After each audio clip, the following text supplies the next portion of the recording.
show.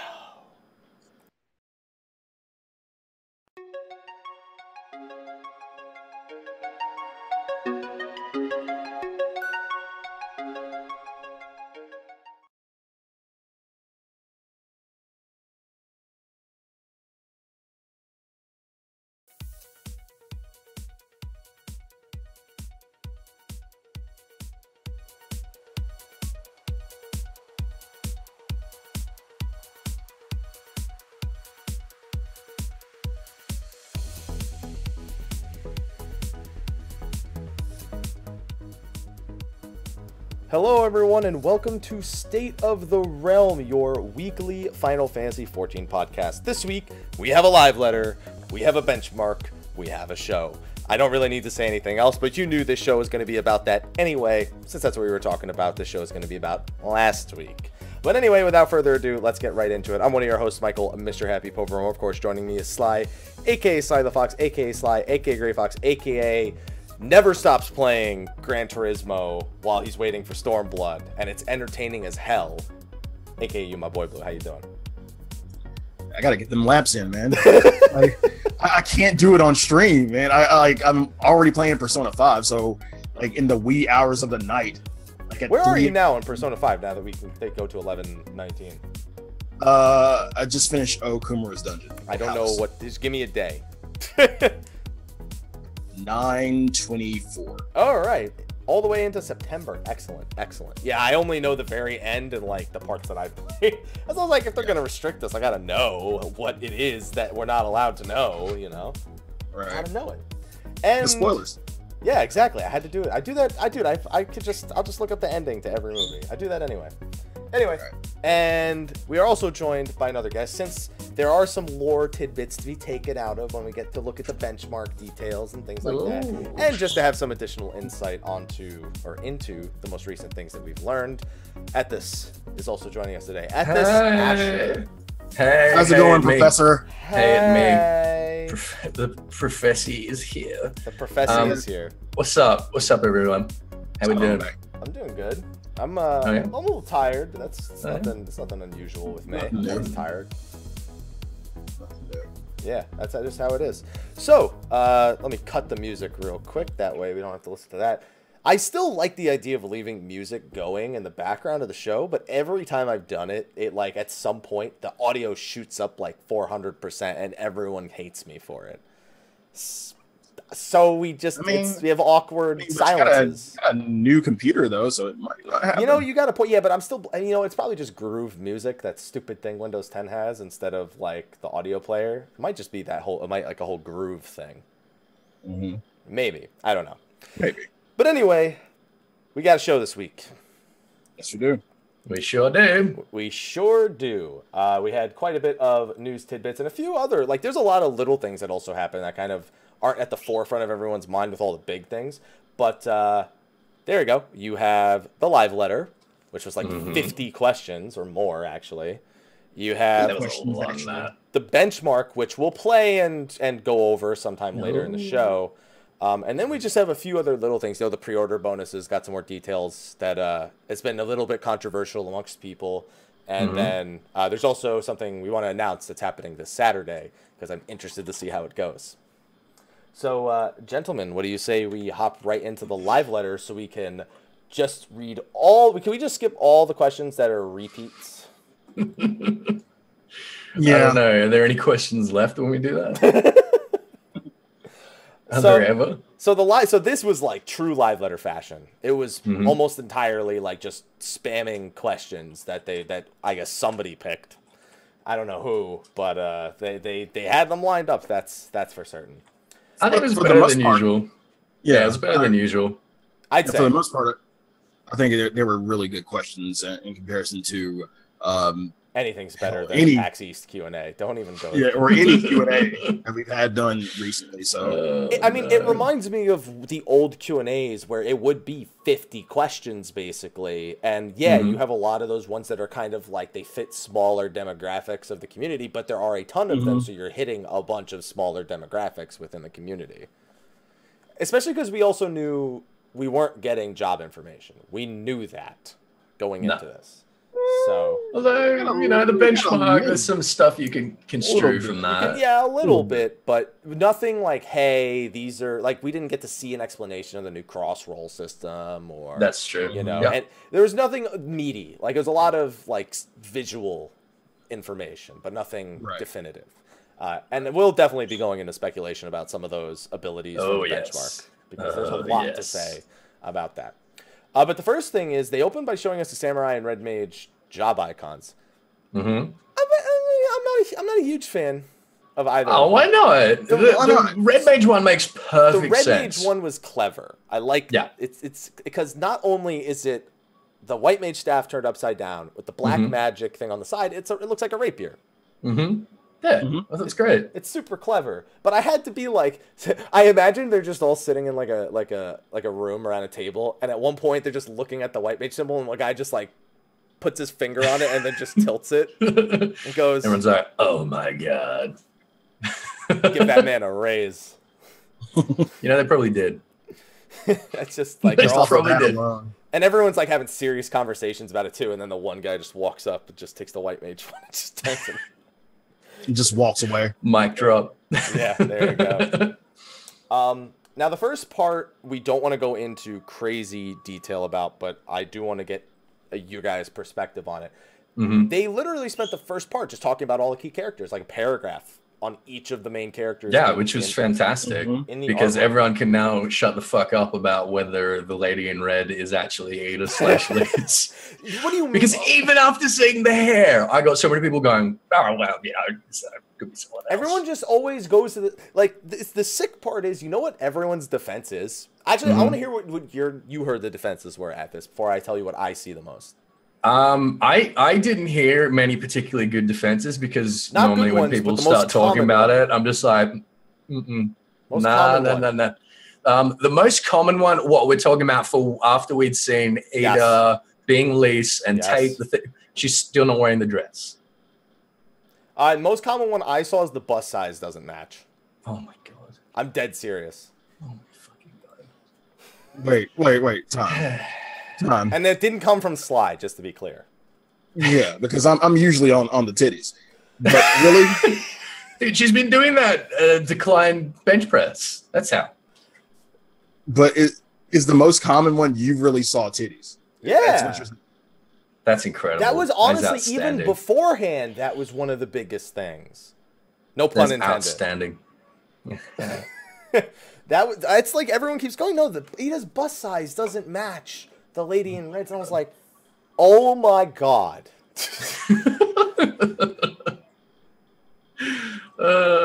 Like, are we really gonna make that the argument?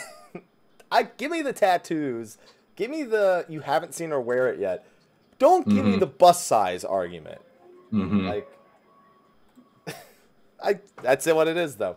So I'm glad. Well, yeah, we finally put the nail in that one. It is Lise. And we're getting some dramatic foreshadowing that she's going to become some sort of leader among the resistance. Yeah. Which is exactly what we thought, right? Yeah. I mean, the artwork led us to believe that also. For sure. And then we get to learn a little bit about Gosetsu, Yugiri, Xenosie Galvis. And then especially the characters we don't already know on the artwork. Yotsuya. Is it Hien or Hein? I think it's Hien. I think it's Hien, yeah. Hien and Fordola. Yeah. Who are characters we know nothing about and now have to either A, read this paragraph, or B, just wait. And they all actually are pretty well introduced, I feel, in this little paragraph. Yeah, I think so. I think it's pretty telling. Yeah. Who's your favorite character out of these ones, Slyh? Out of the you go after us. I gotta give Slyh a turn, because you'll talk about this forever at this. You'll never let us get a word in edgewise. Yatsuya, probably. Yatsuya? Yeah? Do you think Xenos and her got a thing going on? Nah, she seems more like the uppity type, you know, the God. I want to say Tsundere, but just say it, dude. You already said it. Just say it, bro. It's not going to be the first time it comes up this expansion. I mean, it's going to come up. It's going to come up a few times. Yes, yeah. she's a tsundere. And, No. and she's a bad guy, we'll put it, in a sense. She's also not a pure blood Garlean unless she's gonna like brush aside the bangs and we're gonna see a fucking Garlean eye there somewhere, which I don't think so. But that's very telling. That's very interesting. And she's probably gonna be killed off. Hopefully. Every other leggy Hopefully. character. Hopefully.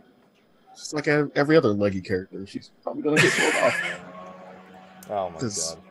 Final Fantasy hates me. For me, it was Fordola that was really, really caught my eye as a character. Mm-hmm. Just, I don't know. As soon as we read the descriptions, like, I want to know more about that person. More so than Hien or Yatsuya. And we still obviously have, you know, the theory of the real Ida still being around somewhere. Mm-hmm. So we'll see what happens. And obviously, that's not going to be the artwork. So, No. you know, I've had some people say, well, now we know it's not her. All we know now is at least that the Viceroy, which we heard was a female before, is not, in theory, not Ida, unless she dyed her hair and whatever. I don't know. She's older now. I don't think so. No, I don't think so. I doubt it. There's no way. Yeah. But then again, I also said there's no way that the theory was that Ida was actually her sister pretending to be like, but that ended up being right. So That's true. hap Jesus. All right. So before I start just kind of going down the questions and we hate ourselves as we get to read some of these, is there any question that either of you would like to tackle out of order? One that you just want to go to immediately. And I know there's a lot of questions. No, I'm not going to do that. I'm going to wait till the show starts, so you're on the pressure point. There we go. That's just how it's going to be. I mean, okay, I can tell you some of the ones it's not going to be. All right, you're not going to want to talk about what race Gosetsu is. You're not going to want to talk about new hunts, new sightseeing logs, new AF gear. I kind of thought that would have been your thing. No. Oh, yeah, thanks. I didn't even finish the Heavensward sightseeing logs. I didn't care. I didn't get a fledgling Apkalu from that. I got it from the first 80. I wasn't down. Will there be new elegant tomestones? You're not going to ask about that. Why did you pick Red Mage and Samurai? It's not going to be that. See, I'm scrolling through them now, and there's nothing really jumping at me. Me either. I know. None of them are all that. They're not bad. They're just not interesting. Yeah. In a sense. They're There's just some like funny ones, one though. sentence answer kind of questions. Yeah. Like, can we get more female type bosses? Yes. No, we're not doing that anymore. Imagine. It's just like, no, not having it. No, only dudes. Only dudes from now on. Only dudes. Not that Lakshmi, just flat in the chest. Won't even know the difference. There you go. Damn it. Will we have heavier armor? Like, no, they're just never going to do heavy armor sets. Ever again. What is this, Dark Souls? Dude, you get heavy armor in Dark Souls, your dodge rolls shit. Yeah. You just Fuck that. you just land on your back and you're like, ugh. It's what? Oh man. How many new minions will there be? At least 20. And they're not. I don't think they're even counting like special events or anything like that either. No, probably not. Will we see children Aura? Like, is anything going to happen to some of the NPCs like Rowena and Girl? I like how he says Rowena's never going anywhere. he's like, Rowena can never disappear. Is she going to be the final boss? Is she going to? We're going to find out she's the final boss at some point. Well, the final boss of what? Just the game. Everything. Yeah. Rowena is Zodiark, basically. She's collecting the tomestones to find some secret evidence to resurrect Zodiark. That wouldn't terribly surprise me, to be perfectly honest. I think it'll happen. I'm down. Yeah, I've scrolled through all the questions now, and not one of them I'm like, fuck yeah, let's talk about that. It's really weird because we just got done saying they aren't bad questions. But they're just not, Oh God, we need to talk about this type of questions. All right, I'm gonna pick a few out then that I think we could dive into with some relevant. So the moving system got some more details, and this is important because housing is always a touchy topic in Final Fantasy XIV, because there's the number one complaint: there's not enough of it. You know, it's something that is exclusive and personal is mixed with free company. This might be the easiest thing they've ever implemented in the game ever in terms of using it for moving. Like, I thought this was going to be some dumb process that, like, is way more complicated than it needs to be. You go to the land you want to buy. If you already own land, it just asks you if you want to move. You buy it, and then you say yes. That's confirm. That's it. Well, to make it clear, if you've got the same size plot that you're buying, like if you've got a medium already and you're buying a medium, then it moves all of your shit automatically. But if you're going to a different size plot, then all of your housing items go to the dude, what's his name? The housing guy. Yeah, him. That guy. Yeah, that guy. Yeah, but it's still the simplest sounding thing I don't think they've put anything as simple in the game. Chaining your chocobo is more complicated than moving the house. And even that was just a couple of button presses. So now comes the actual problem with the moving system. We found out it will be available as soon as Shirogane goes live. What do we think the end result is of this? Because we already know, as much as people have their houses in their old areas, this is a risk-free thing. If you fail the move, nothing happens because it just means you never bought land.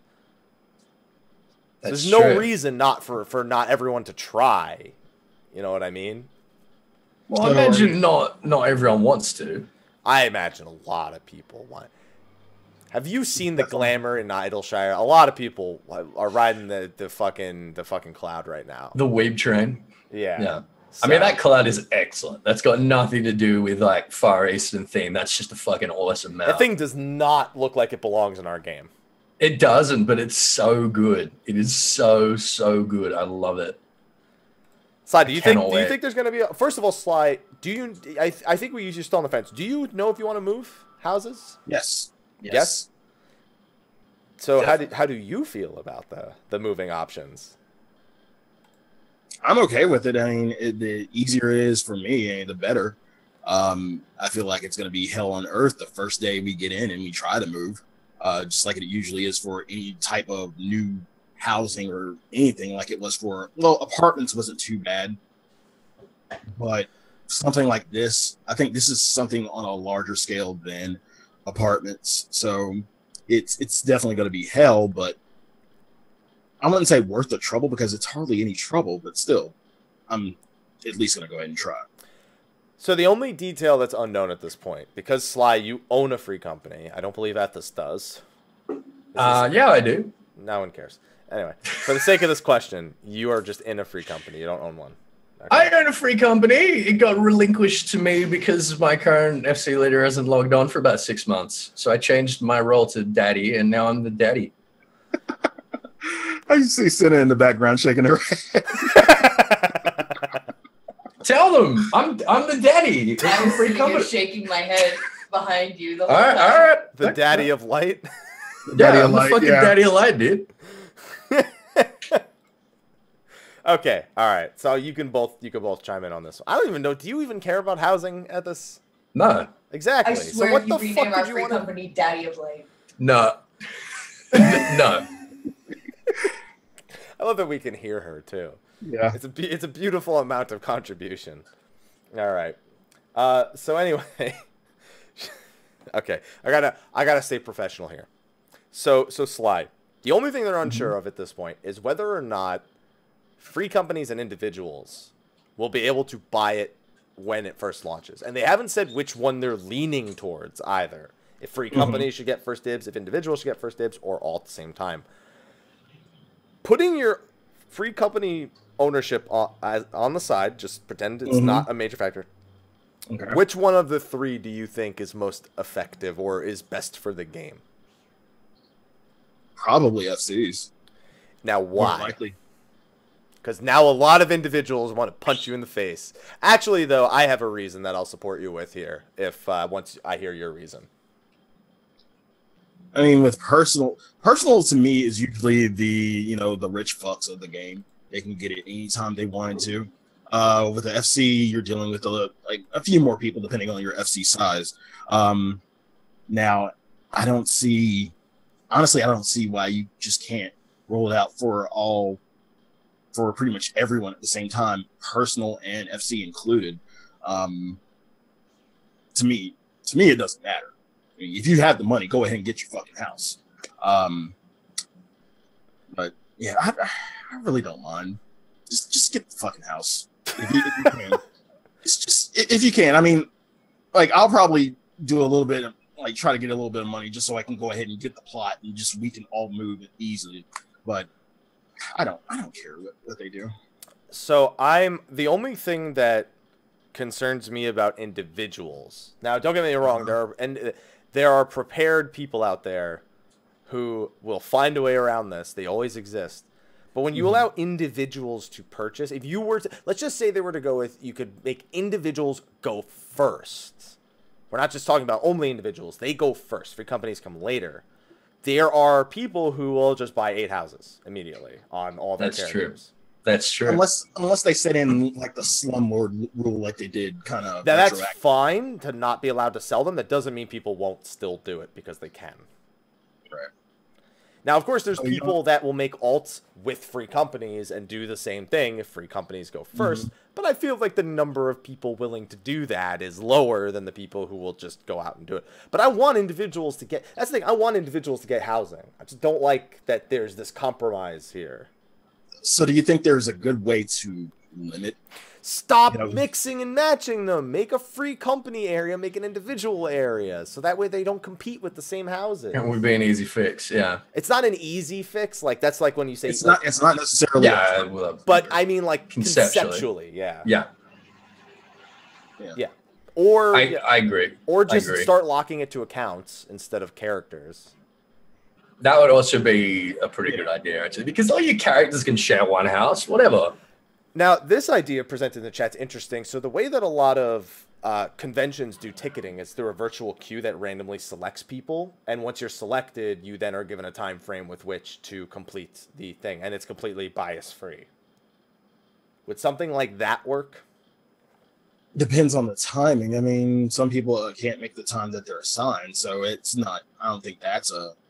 I mean, it on paper, it sounds good, but there are some... time frame issues for certain people who can't, buy their house at that time because they have other obligations. Yeah. I mean, that's going to happen. It's going to be the same problem, though. I mean, that's a problem. You could argue that people who can't wake up at 3 a.m. when the servers go live or they're, working nights, they're equally screwed for the same reason. But it's no different, is it? It's a little bit different in the form that's a little bit more restrictive.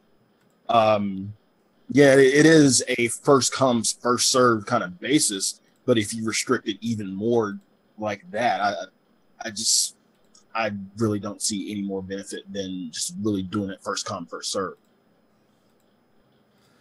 Yeah, I guess. And then there's the question of the stability of the virtual queue. I don't think there's any good. I think they've just set up a housing system that has no means with which everyone's happy. It's been that way since the beginning. I wonder how many people are going to say, fuck Shirogane. I'm going to go to the old housing areas and grab the ones that hell yeah, people dude. are abandoning. Yeah, they're going to be fuck yeah. There's going to be a lot of people doing that. Yeah. I like this solution. Just move to Zalera and pick a house. It'll be there. Are we still cracking shots? On I'm Zalera? reading chat. I didn't make that joke. Chat made that joke. Okay? Man. That's it. That's the problem. Okay. So that's the first one that I wanted to hit. That's like the big one that kind of got a lot of attention. Now the next one is about AF gear. Now we're not going to go over. They showed off Dark Dragoon, Paladin, Bard, and Scholar AF, which we've seen all of them. I think so. I'm pretty sure. We've seen all of them. Oh, at the end of the benchmark when everyone's like cheering and shit, that's all of them except for the monk, and we've seen the monk. And the monk is the one that the Warrior of Light wears. Yeah. So we've seen them all. You can even see, if you even go to the character creator, and That's also true. Yeah, you can see the AF for male, female. I know that you could do that. You can only do that for monk, samurai, and red mage. I think I don't think can you do it on every job in the character creator? I don't know. In the benchmark, I don't know. I don't screw around with the character creator. I just want to know how my computer runs it. Like, yeah, I'm the same way. I didn't screw around with the character creator much. Yeah. But the one thing they're changing here, the way that Heavensward worked is the AF gear, AF2 as it's officially dubbed, was the weekly cap tombstone gear. So it was a raid gear, essentially. Now, I'm going to read the exact wording. It's going to take me a second to pull it up because I just remembered I don't have the exact wording in the unofficial translation. But when you complete the level 70 job quest, you are going to, without taking some of the more specific terminology that I'm going to pull up here in a second, you're basically getting your full level 70 set. Yeah, so it's the same as the AF1 in 2.0. 2.0, yeah. Essentially. So it means that you don't have to grind tombstones to get the glamour for all of your jobs, which is freaking awesome. It also means I feel like it would be fairly safe to assume that we'll be getting a diable version of it in subsequent patches, kind of like the AF +1 that we got at I-90, that is, tombstone gear. Yeah, I'm looking for the exact quote, but there is something that... What question is this on the list? It's question, like, 11-ish. Yeah, So, it was pretty early. Here it is. Yeah, in fact, that's exactly what it is. So, will there be job-specific gear for patch 4.0? In 3.0, players exchanged elegant tombstones of esoterics to obtain their job-specific gear, but since they were job-specific, it was difficult to obtain them, and it also caused situations where players' item levels were not the same when they hit level 60. That means, like, if you hit 60... There's no set of gear for you to, move into level 60 with. That's why people would buy all, like, the white grade gear from the NPC to queue in. And also, none of it was job shared either. So it was all job specific. So it took twice as long to get everything. We want everyone to look cool when they hit level 70. So we added a new system which offers a set of gear in a box, and players will be able to choose one. Oh, so you just choose one. That's the confusion, because that would imply, like, then how the hell do you get all the other sets? Do you get them from hunts? I don't know. And I'm sure players will request this, so I just want to mention that once you take the gear out of the box, you won't be able to put them back in. I'm reading from the official forums right now. All right. I don't know what that means. Where is this box? What the fuck does that mean? Gear in a box. Yeah. Now, one-way box. One-way box. So one of the potential solutions is the uncapped tomes. One of them is hunt seals. And we can confirm the weekly capped tombstones will not be AF gear. Are you a fan of them doing this with artifact? Do you have, like, a preference? Because the reason why artifact gear was made weekly cap in the first place is because back in 2.0, people said artifact gear should feel really powerful. I replace it with raid gear, and it doesn't. Yeah, but that was before we had glamour. Exactly. Yeah. So where are you on the spectrum? Do you think AF gear should naturally be something that is, on a higher item level scale than what they're kind of presenting here? I think it should be the same as what they did in 2.0. They should give it to us at the end of the job quest, and then in subsequent patches, they should give us either a diable or slightly different visual variant as tombstone gear. If you want to look cool, you've got glamour. It's very cheap. It's very easy. And once again, the only real problem that people had in replacing it so quickly in 2.0 is because the glamour system wasn't in the game yet. So it's easy. I reckon just give it to everyone. I reckon cut the box bullshit. Just literally do the same thing as they did. Incorporate it into the story somehow of the job quest, and just, they've got a free level 50 set, level 70 set when they're done.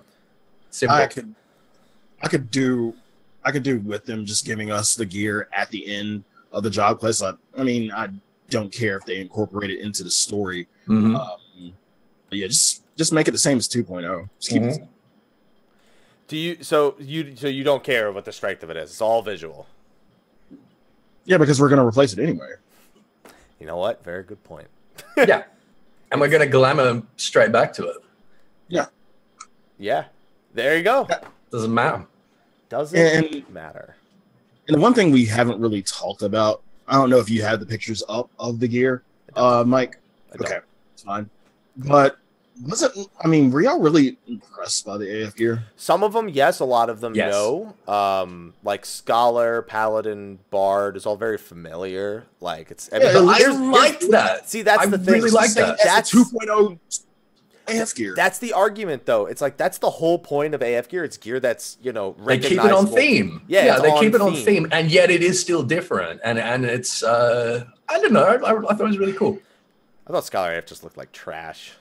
I really like the Scholar one, to be honest. I think the Dragoon one is great. It looked like for Scholar, it was literally like they took the learning cap and they just split it in half and stuck it on the sides. The learning cap? Yeah, the learning cap. The learning cap? Yeah. Yeah, that's what I'm calling it. That's what they call it. The learning. I mean, did they graduate? Because that's the other place I would go to it. Go with it. The learning cap. I like it. I think it's good. I think they're all really good. Yeah. We'll get to see all of those later at some point throughout the benchmark trailer when we show that. But yeah, be sure to discuss it in the chat and in the comment section. All right, let's see. Scrolling down the list, skipping over. So, okay, this one I only want to bring up because it's hilarious. Okay. So they asked us about new underwater mounts, where we were asked, we asked them. And they showed us. They showed us an airship. It has an underwater mode and ground mode. Cool. Whatever. They were going to do it. Then they showed us a tiger. Because magic. Yeah. Now, this tiger conversation got Okay. really weird really quick.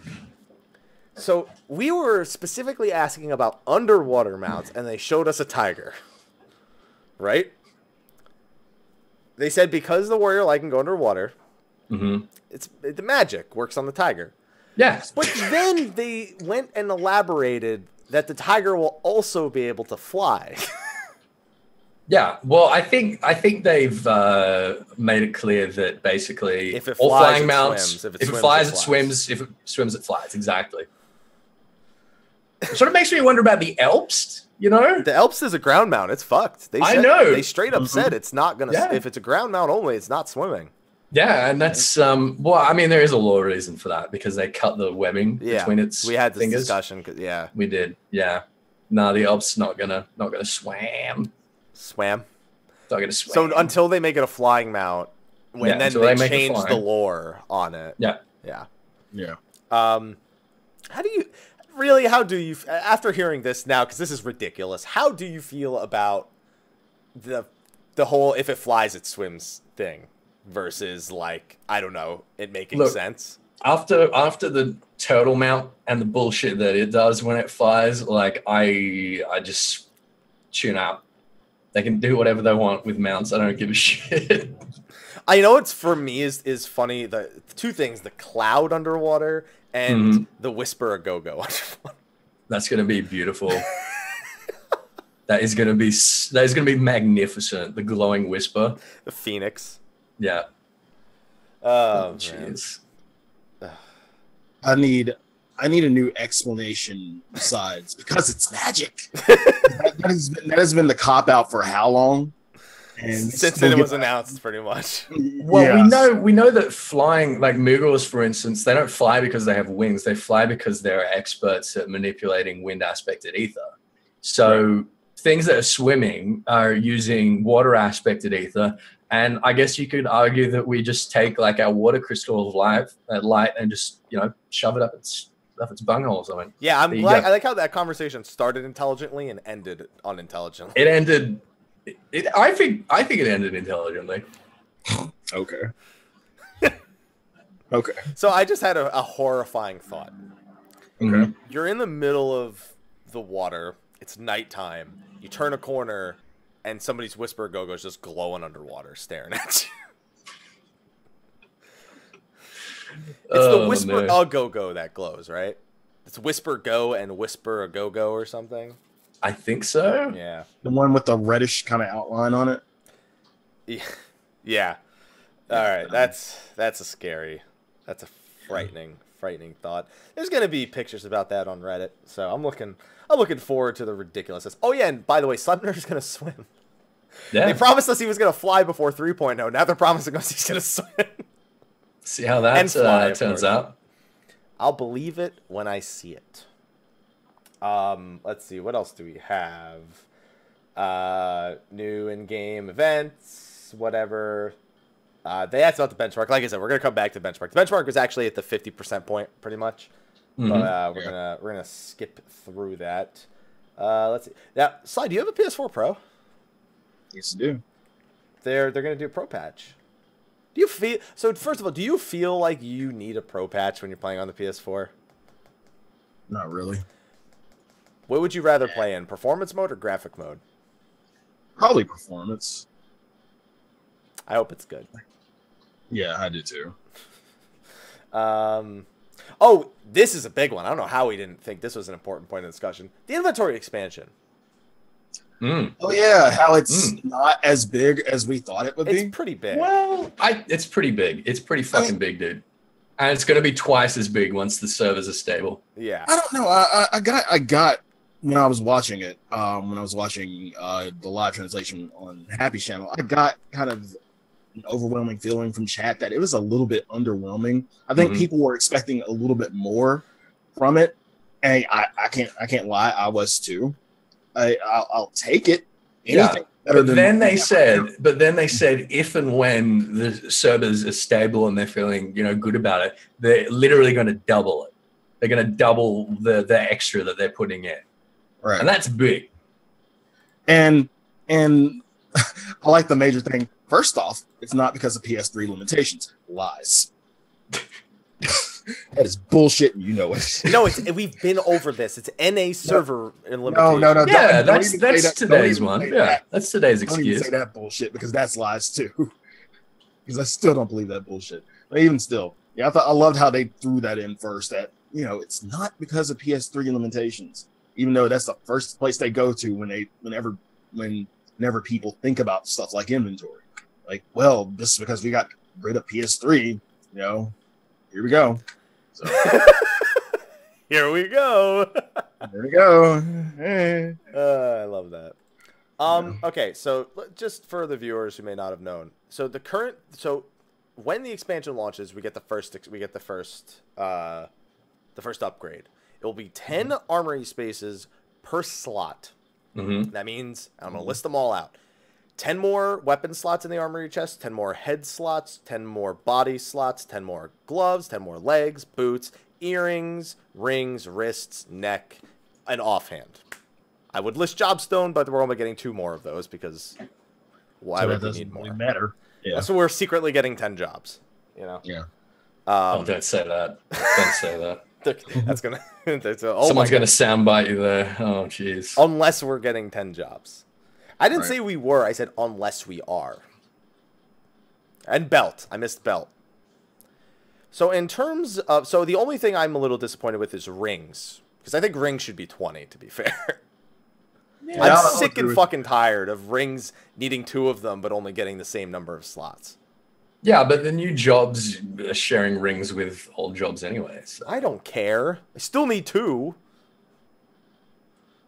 Like, we have the same... It's literally like 12.5 slots. It's not even really 25 slots because you need 2 per job. Look, it's a lot of slots.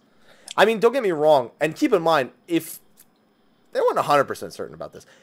I don't know if they're doubling the armory chest space later, specifically. It's possible. It's possible, but I have a feeling it only applies to the actual inventory expansion, not... they're not going to go from 25 to 45, I feel like, in the armory chest. Yeah, that's the impression that I got. Yeah. And the other thing is, on top of this, it's at base 40 more inventory slots on your character. Yeah. Still no tackle box. Still no tackle box, no. Still no tackle box. I don't know. I'm pretty happy with 40 slots. I mean, I struggle myself because I don't like to clear my inventory until it gets to like the 4th box. But 40 slots is like a box and a half, pretty much. Or it's almost a box and a half. Like, no, it is. It's a little bit more than a box and a half. It's 25 slots a box, 40 slots. Yeah. I don't know. For me, that's pretty significant per person, and then it doubles later. Dude, plus 80 slots is ridiculous. Oh yeah, definitely. So what were your now, Sly? I want to hear what were your expectations. Words are hard, by the way. Words are hard. I don't know. In terms of just inventory strictly, only inventory. I thought they were going to go full more 100 slots of another page of inventory. Really? Yeah. Right. I mean, yeah. I know they're literally double it. Yeah. I know they're shooting the bar a little high, but still, it's pretty close. We get 80 total by the end of everything. Yeah, and that's true. That's true. But when I first heard the announcement back at FanFest for a inventory expansion, and they didn't really give it a ceiling. I mean, we only had our own imagination to. They said it was going to be big. They said it was going to be a lot. And when I think of big, I think of like another fucking page. Yeah, I think that's reasonable. Yeah. So you said just regards to inventory, Sly. So what were your other? It sounds like you had expectations other than that. You tackle box. We've heard anything else? Tackle box. Maybe anything like getting another free retainer. Was that on your radar? That wasn't on my list. I kind of knew that they were sticking to their guns on the retainer. Like, yeah, there was no chance in hell. They even said it. Like, are you getting another retainer? No. Yeah, that was another one. I was expecting that we might get another tab for each of the retainers. Yeah, that I was sort of thinking, because they described that one of the main reasons why the player inventory is so difficult is because every time you move from one zone to the other, it's all data that needs to be transferred. Yeah. Your retainer isn't that. Your retainer is called. It's just sitting there. It sits there. It sits there and it doesn't do anything until you call it forth. You're basically reaching and pulling data at that time. Right. So it should be real. It's probably realistically why retainer inventory is almost twice the size of our inventory as is. Mm-hmm. So you think it's already as big as they can make it? No, I think they could make it bigger. I think that I think that just that explanation alone should be proof that it could be made bigger. I don't see why it doesn't have that same issue that your actual player data does. Yeah, I agree. So I'm with Sly. I think a lot of people thought we were going to get another retainer. I think a lot of people thought that. They never told us that, but I think that's they never said anything about that. Yeah, that's why I didn't really take it to heart when they were talking about retainers, because I knew they were just going to stick to their guns about that. As far as anything else, in terms of armory chests, I feel like 10 was a little bit on point. I don't know, 15 or 20 would have been nice. But what would you do with 20 more armory spaces per slot? I want to hear an answer to this. I'm a horde. Shut your mouth, Ethys. Real answers. That's a real answer. Yeah, that is a real answer. I would probably hoard it off for glamour purposes. Sly, I had to struggle to get you in that golden subligar. Don't you tell me that you won that thing. Really, did you really have the struggle? Yeah, you didn't want to do. You said the for first weeks time. That's true. Do it. That's true. Okay, the first time. Yeah, I'll give you the first time. The second time, but because of the second time, you were like, "Well, it's already there." It didn't sound like you had to put any effort. You just had to do nothing. Pretty much. So okay, Ethys, what about you? Did you expect anything different, inventory space wise? The only thing that pisses me off, Ethys, I want to hear your thoughts on this. We get 25 pages per slot. So when we get 40 slots, we're going to get a page of 25 and then a page of 15. When we get 80, it's going to be 3 pages of 25 and then 1 page of just 1 line. That pisses me off more than the actual number not matching up. Really? That doesn't bother me at all. OCD, man. It really bothers me. Right, okay. Yeah, fair enough. I don't actually have OCD, but thinking about it pisses me off. Yeah, I think that's fair. Honestly, that's another reason why 100 would have made more sense, just because it actually fills out all the pages. No, I thought we were going to get 2 extra tabs, which is pretty much what we're getting. And a bit more. 3 1/5. How is that even? Yeah.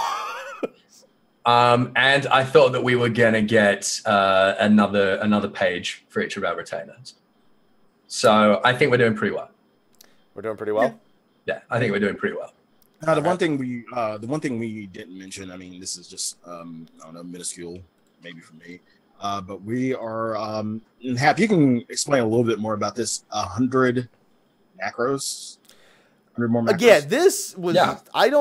Macros are not efficient in this game, so when people use them, they're generally to accomplish other like for example, I know a lot of people who use them for like they'll do like a pulling macro, or they'll do like a PvP macro or something for front lines.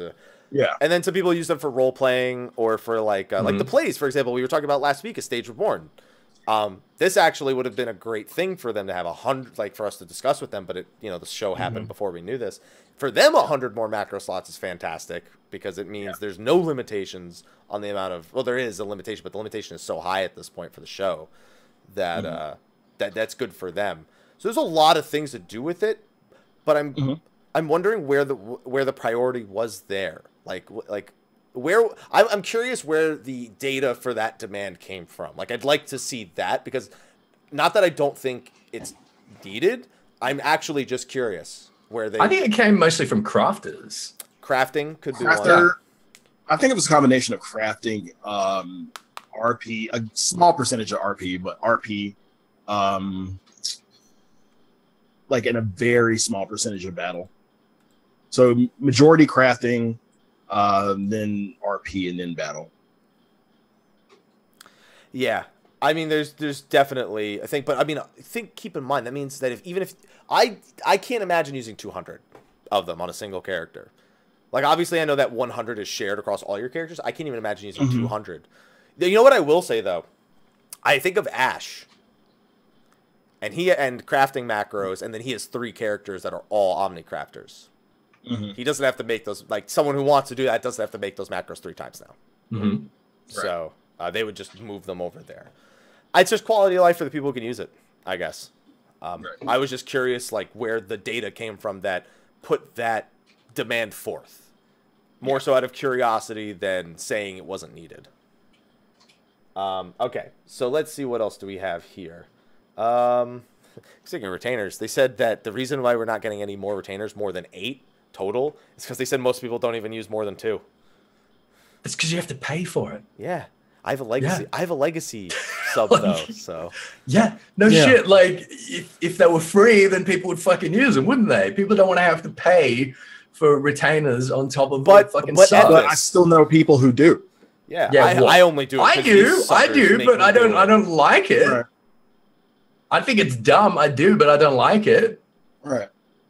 So, okay, let me ask you this: how many free retainers should we have? How many free retainers should we have? I think 4 for most people is plenty. Okay. And I think more than that maybe, but I mean, like, two is Happy, what about you? How many free retainers do you think? I'm content with 2. The only reason I have more than 2 is because people, when watch my stream, Mel yells at me for having retainers that are full. So she yells at the chat, make him get another retainer, and people say, here's $2 for a retainer. That's the like, I'm not even happy about that. I am Mr. Unhappy about that. So you're okay with 2, even though... Yeah, I have 4 because that's what people put it forth for. I'm not going to just tell them, no, I'm pocketing your shit.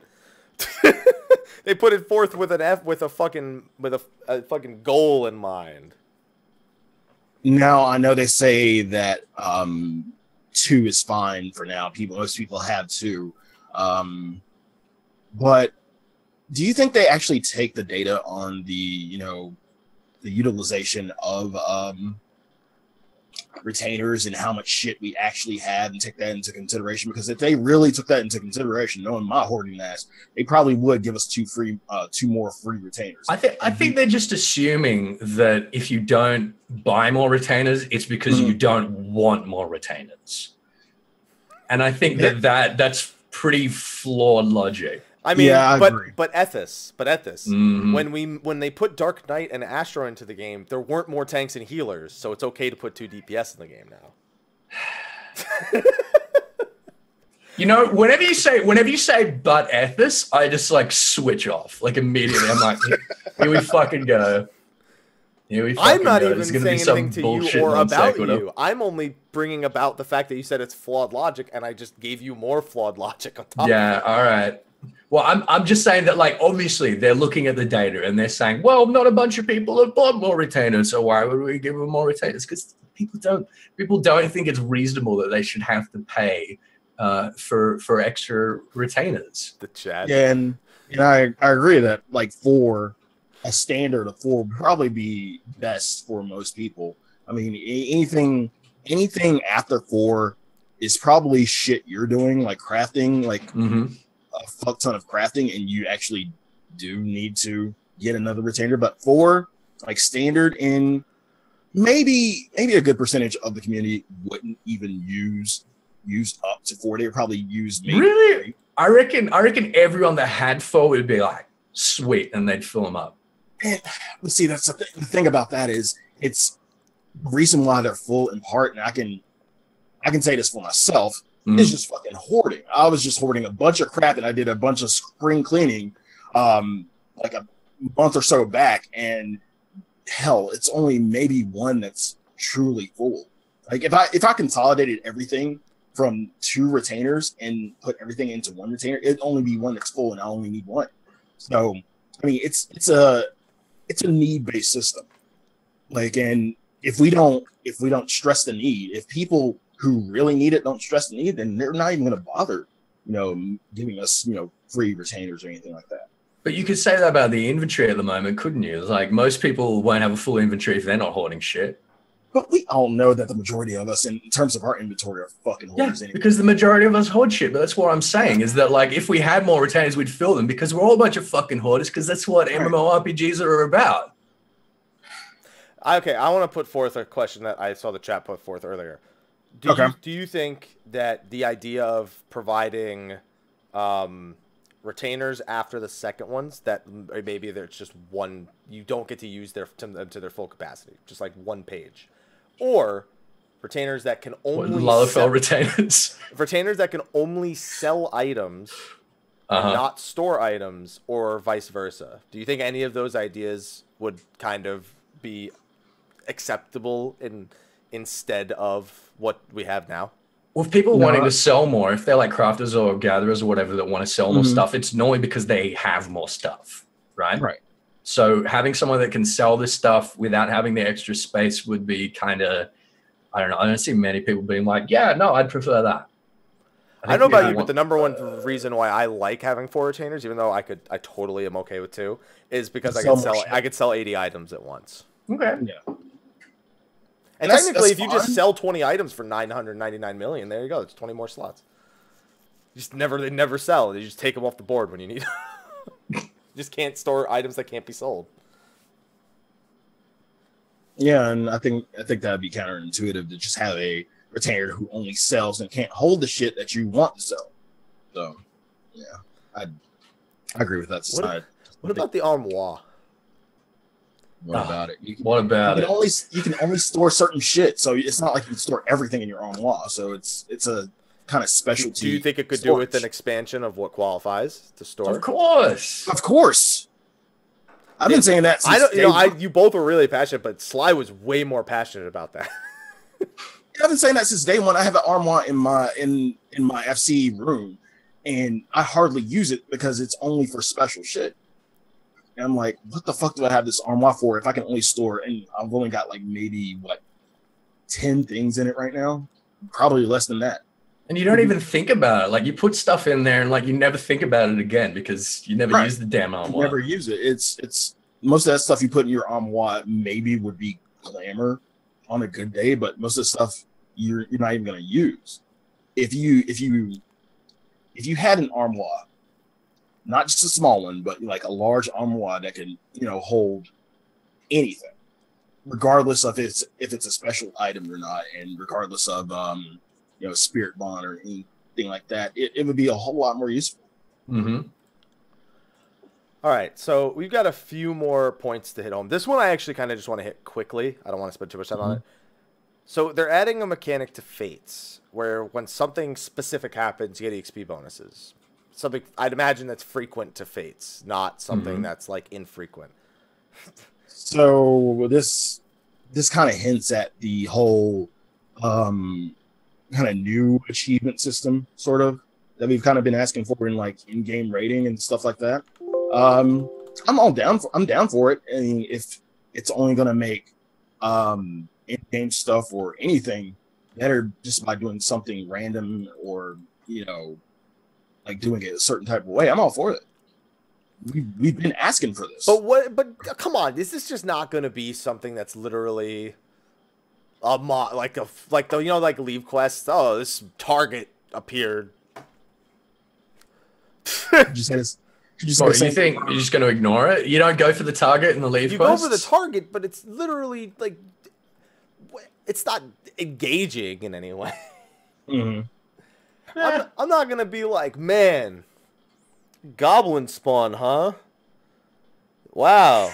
Dang. But isn't that Fates already? Like, yeah, exactly. Yeah, like I feel like when people ask the question, is anything new going to be happening with Fates? They want to know that Fates are not just going to be the way they are now, where it's like a super mundane task. Make them. No, they're adding a little bit of variation to it. If you've got a Fate that can go, a couple of different ways.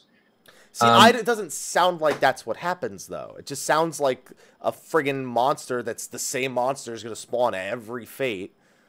And if you kill it, it's like worth like 2 weeks. Yeah, I just think it's a little bit of variation of Fates, which can only be a good thing. I mean, a little bit's good, but at the same time, it's still going to be just good old mundane Fates. You can add something new to it just to spice it up a little, but it's going to get old pretty quick, and it's just going to go back to being mundane. They're just going to take the exact enemies that drop down in the Aquapolis, and just sometimes they drop down in the middle of a Fate. Argus just drops down in the middle of a Fate, or a Treasure Goblin spawn in the middle of a Fate.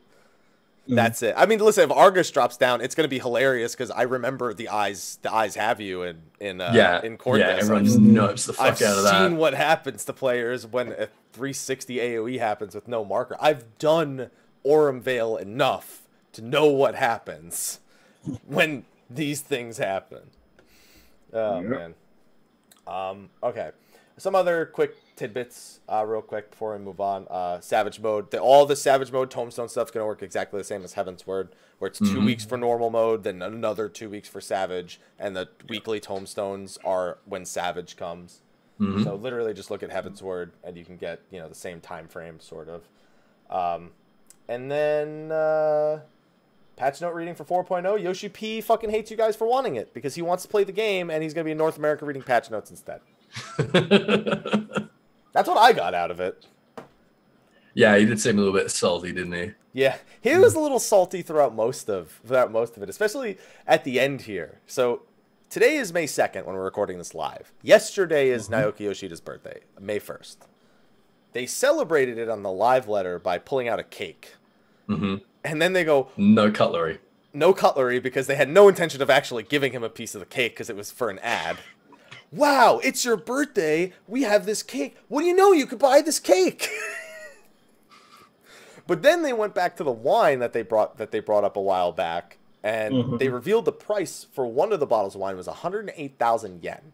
Now, I don't know the exact exchange rate, but that's like 950 to like 975 USD.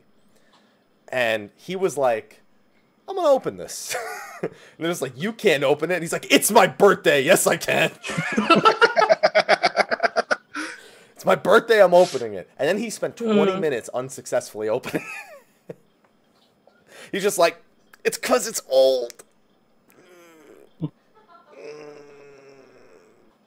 Didn't they eventually give him a bottle, like a wine bottle opener or something? Well, he had one, and then he couldn't get it, and then, yeah. Oh, yeah, and he didn't like the cake, by the way. He did eventually have a slice of cake. He didn't like it. He's like... It was probably, like, sitting out there in the open getting dry and shit while they probably didn't even keep it refrigerated until that moment. They, like, kept it under the table or some shit.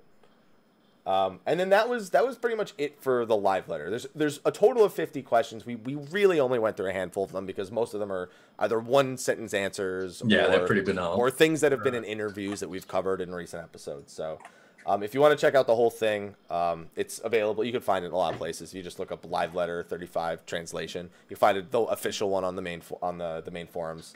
So those are going to be available if you want to check them out. Now, the next thing we need to talk about is the benchmark, which... Oh, you mean the picture of the bench with the mark on it? Oh no, I don't have that. That pissed me off. I was about to be like, no, you don't fuck around right now. No. We are so information starved. You do not get to fuck around about this right now. They literally said, here's the video of the benchmark. And it's literally a bench. Which apparently, by the way, a benchmark isn't necessarily there's no like word for benchmark in Japanese. So that's why it's just a bench. No, it's not a benchmark. You know what I mean? So that's what I was told. I don't know. It's probably, I don't know. So then they showed us the real benchmark video. And before we talk about it, why don't we play it real quick so everyone can re-experience. Yeah, don't make that sound at me. Yeah. All right, so you two shut up, and I'm gonna play the video. All right.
Alrighty then. So that is the benchmark trailer. When you download, if you download the benchmark and do it, that'll be what plays while it's calculating if your computer is a toaster or not.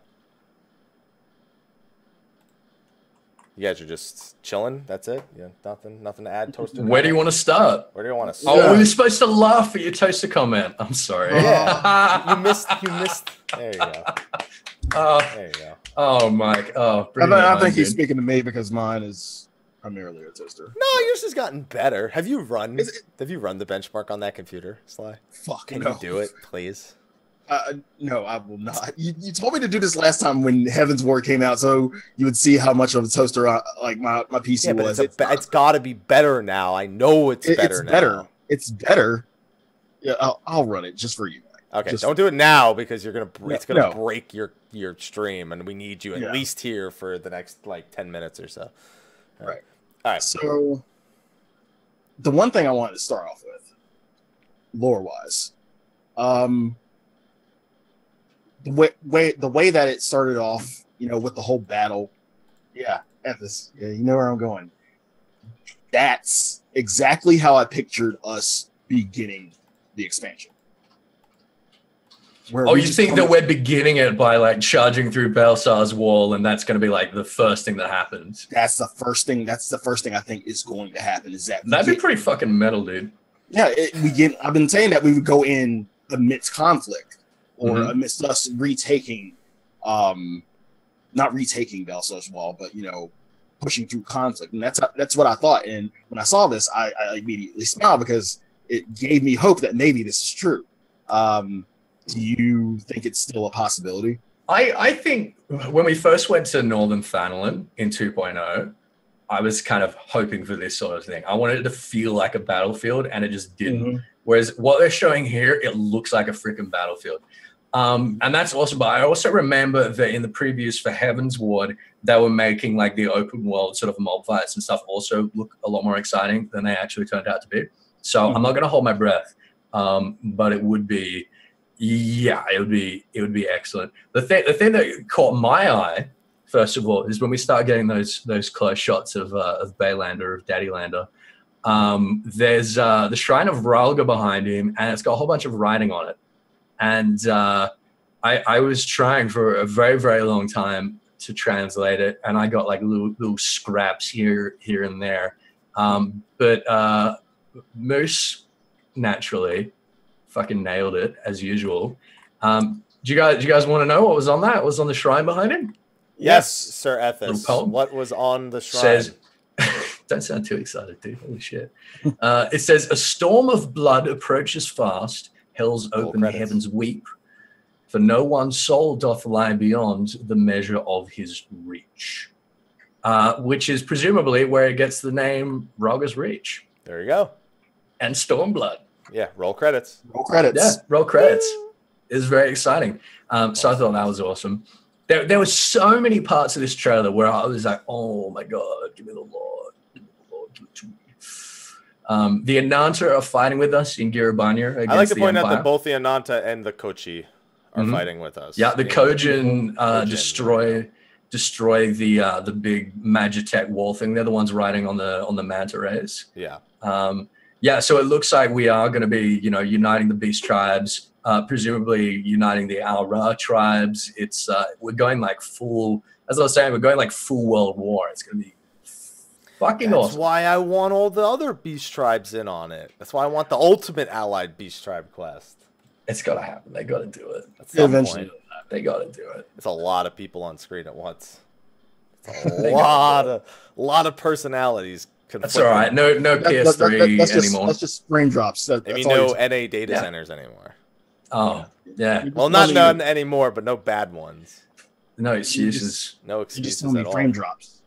Okay. That's all it is. Yeah. So, of course, the number one thing people are looking at here is the one job ability per job that is shown off. Now we're gonna quickly. I want a few words from you about each of them. I'm gonna go through them as we see them one by one. I'm not gonna pull the video. I'm just gonna name them in the order we see them. Okay. So, Warriors Charge. Gap closer. Yep. Animation locker. No.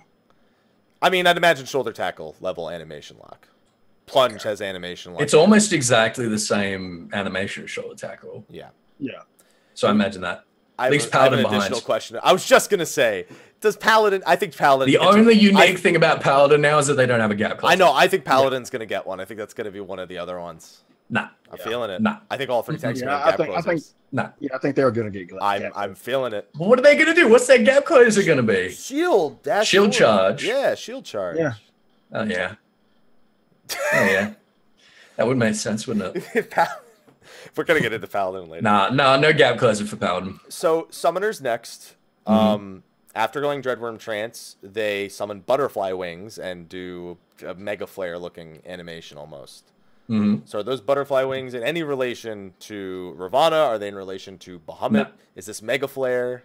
People were saying, oh, it's not Dreadworm Trance, it's a Ravana Trance. It's not a Ravana No, it's Trance. literally he goes Dreadworm Trance, but the spell animation has the wings. I mean, it's possible that it's a like Ravana themed thing, but it does seem to be some kind of mega flare, doesn't it? It literally looks like Bahamut's mega flare animation. If you go do turn 13, it's pretty much the same animation. Oh yeah, and I totally did this out of order. I meant to do Machinist first, by the way. That's all right. It's Machinist Flamethrower. before Summoner. It's a AoE flamethrower. Fuck yeah. Fuck yeah, flamethrower. Is it channeled? Because we don't actually have like channeled abilities. The flamethrower? That would feel really weird. I feel like I agree. on Machinist, like with the AoE stuff that they've got at the moment, it's got to be a cooldown. But you don't think, even if it's cooldown, you don't think that it is a channeled ability? Because we don't have channeled ability. Like no I don't job think has so, a no. channeled I don't ability. No, I don't think I so. think it'll be a cooldown though. Yeah, I think it so. will be. I think it'll be a cooldown. I think it will be too. And I don't think it'll be channeled. That'd feel strange. It might would root feel you. strange. It might root you. There might be an animation lock. But what, you think it might be channeled? I don't know. It's just that I'm like other MMOs I've played all have channeled abilities, and Yeah. we're literally the only one that doesn't. Yeah. We have So cast why times. now? Why not? You want to change? You're doing an expansion. Why not? Is that gonna like really be the game changer for you? Channel abilities, fuck yeah. I'm gonna review but myself. I think that you leave. I think it's more reasonable. Channeled abilities are, I feel, a more reasonable way to force Sort of mix things up. people to stand still, as opposed to giving them things like Wanderer's Minuet or Golf Oh, okay. Barrel. All right. Okay. Yeah, I hear you. I feel like it's a nice alternative that says, hey, this ability, it's only powerful if you are positioned right and you're standing still, instead of doing it to their whole kit, like Wanderers and Goss did.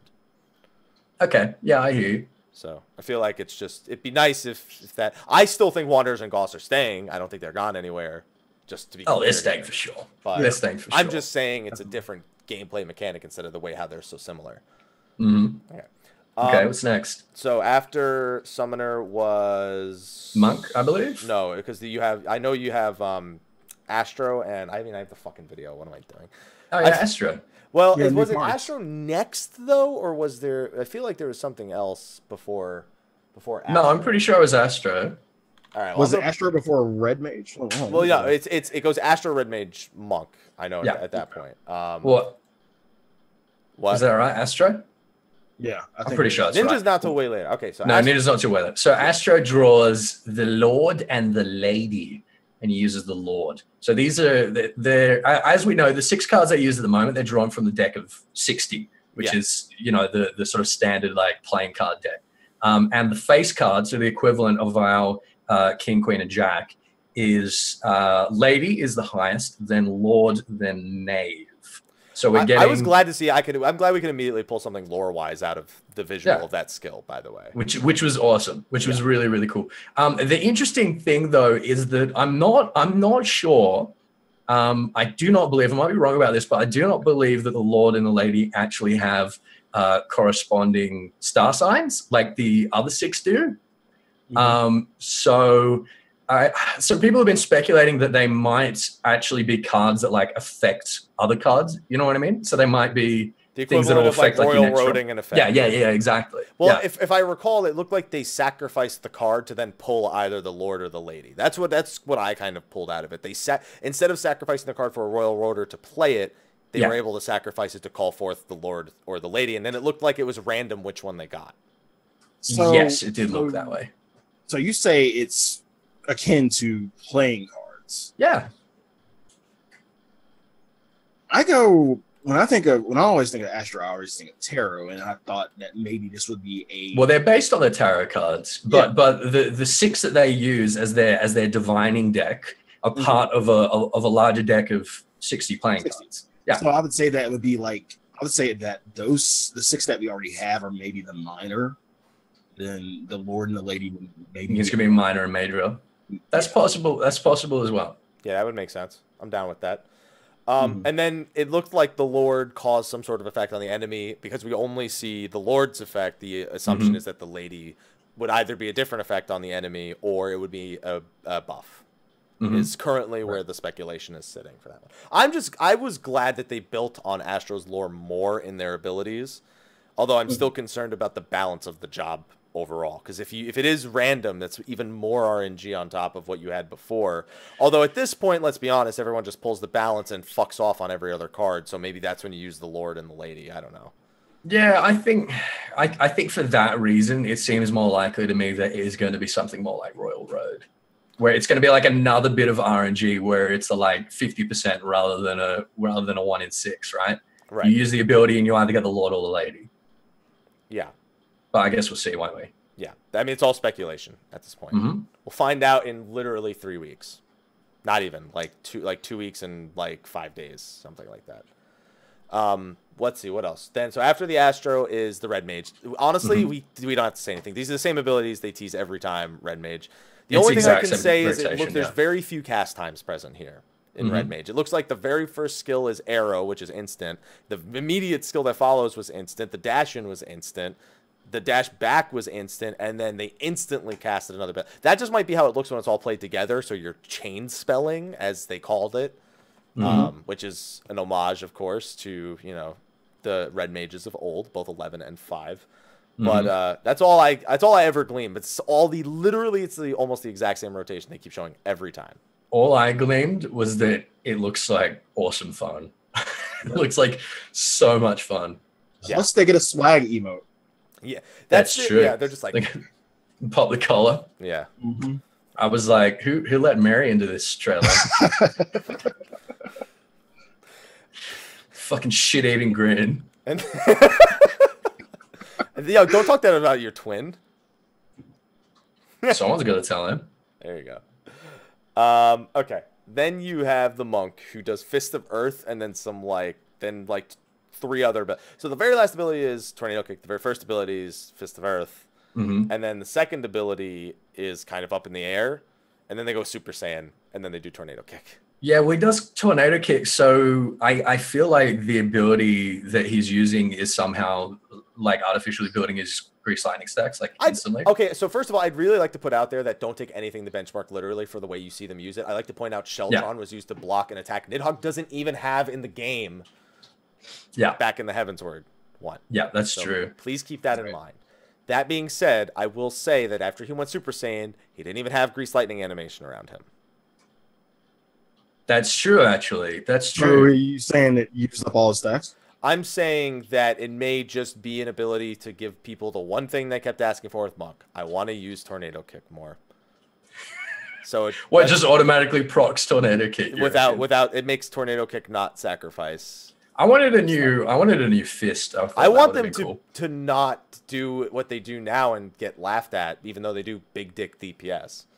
And I want them to change the animation when they use their fist rather than doing this silly thing. I want them to dab when they change. Oh yeah, that silly thing. Yeah, you're right. We really should replace that silly thing with a dab. Yeah. Can you all punch him in the face respectively? At the same time, please. Okay. So after that, we move into the next part of the benchmark, which is when they go to I don't know if you guys had anything to say about. They used a bunch of Final Fantasy VI character models and Magitech and stuff. Yeah. Kind of knew they were going. There's one thing. There's one thing there is that we saw some masked guys fighting with the Garlands. They are wearing the same armor that what's her name? The new character. Where is she? There she is. Yeah, $4. Yeah, they're wearing the same armor as $4. So we can basically extrapolate from that they are Almegan conscripts that are working, that are fighting for the Garlands. And it's really interesting that they're not even given like proper Garland armor. They're just treated that badly that they're just like, nah, you don't even get fucking armor. Just get out there. You're the cannon fodder.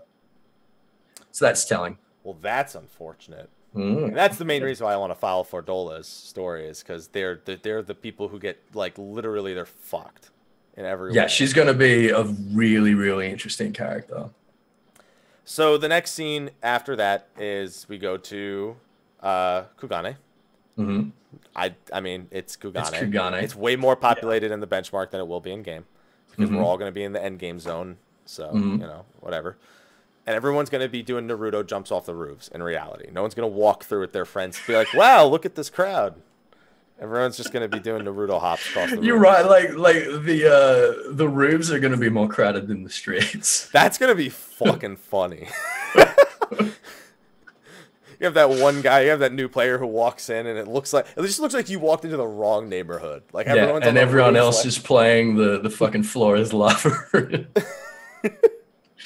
Oh man. Okay, so you have that, and then after that is the scene where that's not the scene. No, it's the swimming scene, isn't it? Yeah. Yeah. Don't take anything there literally. Don't take Ultros creeping literally. Don't take the Lalafell being dead. You could take literally. Yeah, he's dead. So yeah, like he's dead. Like that's and the not alive Mikote people. standing over him is doing the John Cena. He's doing this one. Yeah. I don't see this dead Lalafell. He doesn't see me. I don't know. The more like they made the swimming look cooler because it's the benchmark. But the one thing that I got to point out about this is the spear fishing. He looked like he missed. Oh, he missed. He did miss. The fish swam away. So are you going to have to be good at spear fishing, or is it just going to be walk up to a point and that's just what happens when when you fail, when you don't press the button in time, for example? Yeah, it's going to be something like that for sure. Yeah. But the thing that really bothered me here is they made it so abundantly clear when they introduced swimming that there was going to be no underwater combat. And then as soon as we get underwater, there's fucking sharks, there's stingers, crabs. There's kraken, there's crabs. I'm like, Ultras. I kind of want underwater combat now because it seems. Wait, hear me out. Because what's happening down there, right, is that they can kill us, but we can't fight back. That's what I'm thinking. You don't know for certain that they didn't just stick all those things in there because no, I don't know that for certain. But looking at it, I'm like, please. Now they just spearfish a shark. And if you spearfish kraken, I mean, finally get him. Finally get him. It did say that there's a possibility to die underwater, so these might be, I don't know, environmental hazards or dangers while you're exploring. I just don't want to get attacked by a shark underwater and not be able to fight back, and that'd be like, oh, there's no underwater combat. See, just like your ass. So, what about gatherers for Dia? Same thing, right? Yeah, that looks really cool. The gathering stuff looks really cool. Are they just gonna die underwater? Yeah, they're just gonna die underwater. He's like, I hope the gatherers die underwater, but not me. No, I don't want to die underwater. If you run out of GP, you die. That's why they're increasing the regeneration. Yeah. Oh god. There you go. I don't know. It looked more interesting there, but just because I don't know what the hell else I'm gonna do underwater. For me, it's still just a world connecting tool, and it's nothing more. Yeah. There you go. Yeah. Well, I mean, we also saw there was one of those little bubbles there where where the Kojin hang out. So it's possible that we do have pockets in the underwater zones. We have pockets of like land in these bubbles where we can actually do stuff like combat. I think that's possible, and that would be cool. Because otherwise, you got no reason to go underwater. You got no reason to go underwater unless you're going into one of those bubbles to do something, right? Right. Or unless you're gathering. No, you don't. No, just gather in the water itself. You don't need the bubbles. Yeah, well, that's what I'm saying. It's like that's the only other reason to be going underwater. There you go. All right.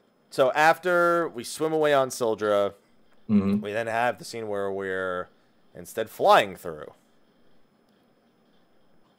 And on a different mount. because they didn't want to show Sildra fly. Actually, maybe Sildra's flying in the back. I didn't actually pay attention. I don't think Sildra was in that one. No, no. Because I'd imagine if Sildra can swim, Sildra can fly.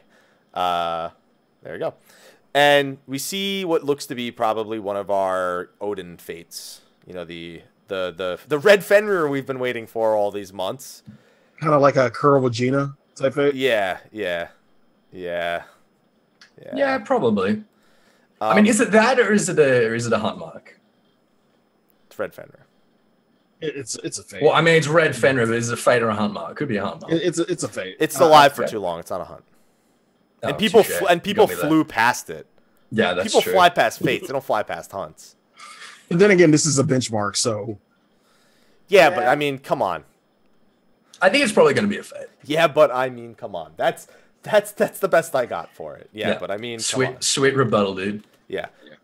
We see that. I'm really curious how positive an experience we actually have with these Beast Tribe compared to what they're showing us when the Kojin destroy this thing.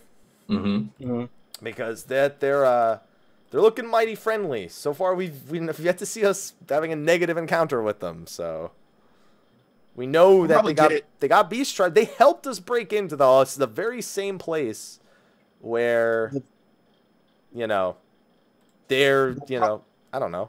You know, we'll come probably on. Get combat with. I was looking for something because I'm trying to nail out a detail for the next point I'm going to make, and I lost train of thought on the current one I was trying to make.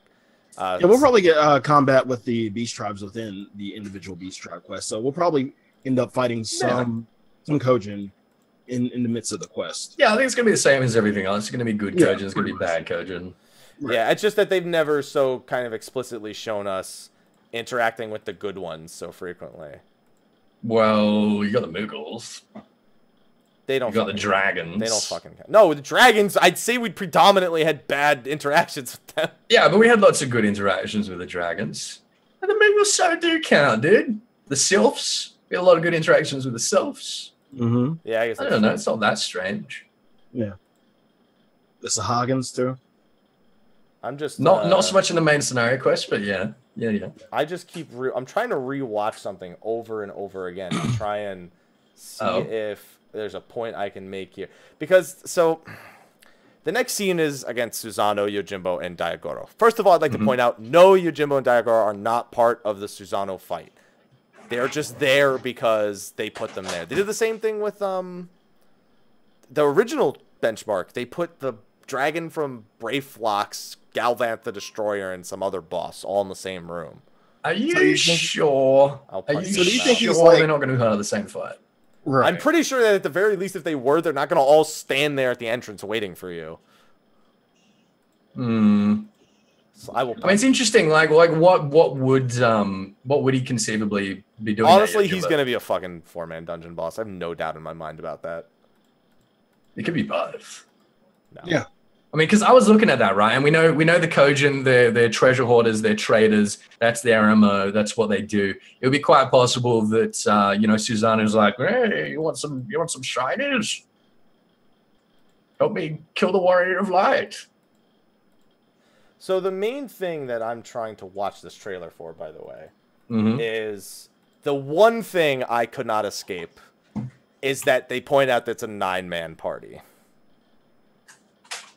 Yeah, but that means nothing. I know it doesn't, but I was they buff with protect, so I'm trying to go through the scene and see if it hits all 9 people or not. That's what I've been doing, and I'm pretty sure that in the end it does, unless I mean I don't even have the patience to keep looking. I mean, does that mean anything? Actually, no, it means absolutely nothing. But now that I actually watch it enough times, they cut away before you see the 9th person get it, but the actual person casting protect never gets protect. So, I mean, no, it means absolutely nothing. But it's just, I can't escape that the number of people that have brought that to me and said, does this mean we're getting 9-man parties? And, you know. Well, because the thing is, you can't, like, definitively say no. No, you can't.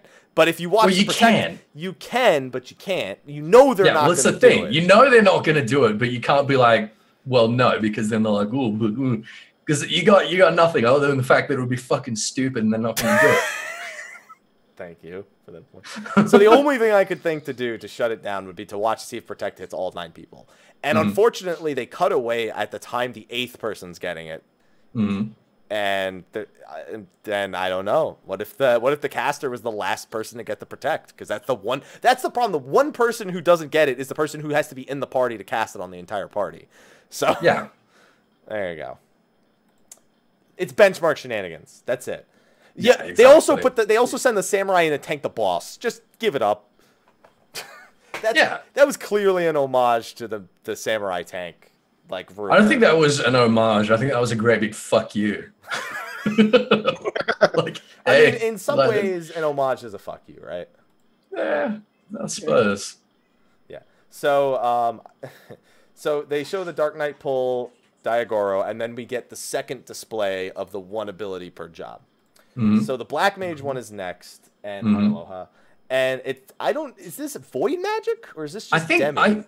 I think, it could be Demi. My initial thought was that it's some kind of, like, Void Flare, right? It literally looks like Ozma in the middle at some point.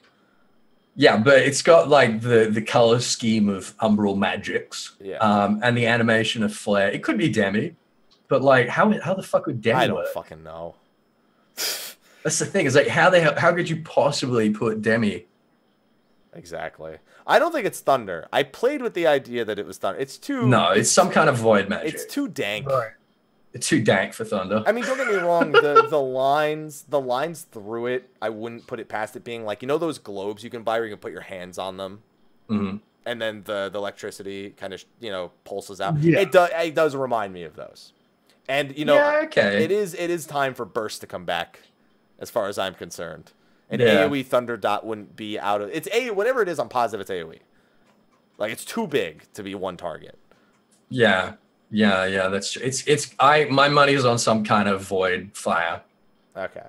Yeah. I don't know. I'm feeling it's Void Fire or it's Burst. I don't even remember what Burst looked like in 1.0. I don't remember. It existed before. We had it. It was there. I just don't remember what it looked like because the game sucked and I didn't play it for more than like 3 months, and we didn't have it when I played. Shots fired. Anyway, so then the next skill: Scholar Pet Tethering to a Tank. Well, it doesn't just tether; it sort of like explodes and goes into the tank's face. Well, yeah, but then it's still existing separately. Yeah, it's still there. It's still there. Sitting next to the Scholar with this. Like, I can't help but feel like this is using all of your Etherflow stacks to do some kind of buff. Yeah. Which would probably be different for Eos and Celine, right? That would make sense. Right, yeah. You get one being defensive, one being offensive. What do you think, Sly? It's not very long, I'd also like to point out, by the way. I thought it was some type of hot. Heal over time, like a channeled heal.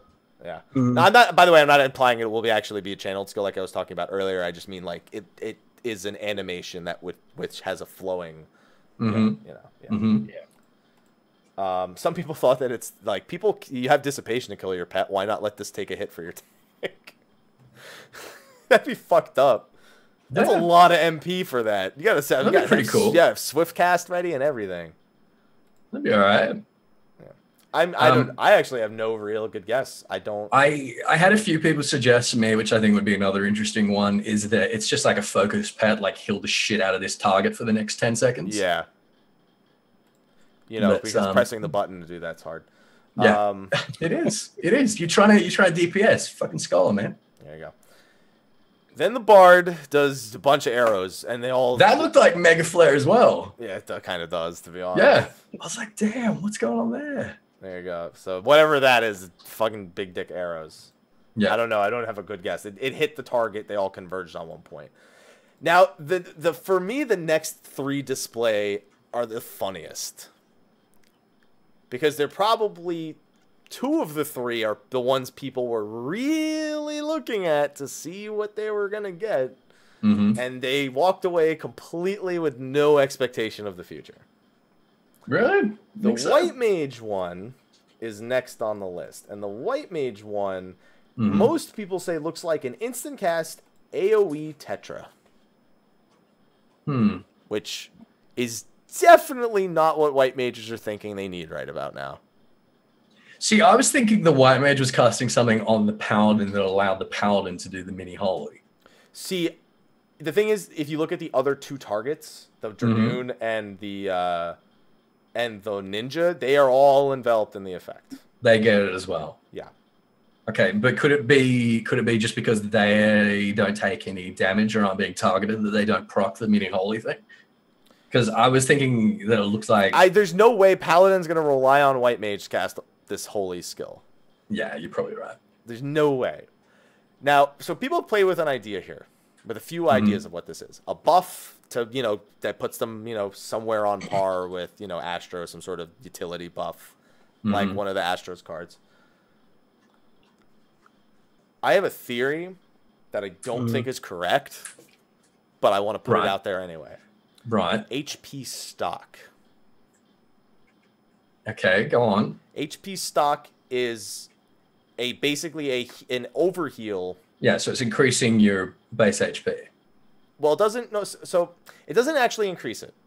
It basically, like, let's say you have HP stock of 2,000, and you get hit for 1,500. You'll lose the 1,500, but then the 1,500 from the HP stock will come out and heal you back.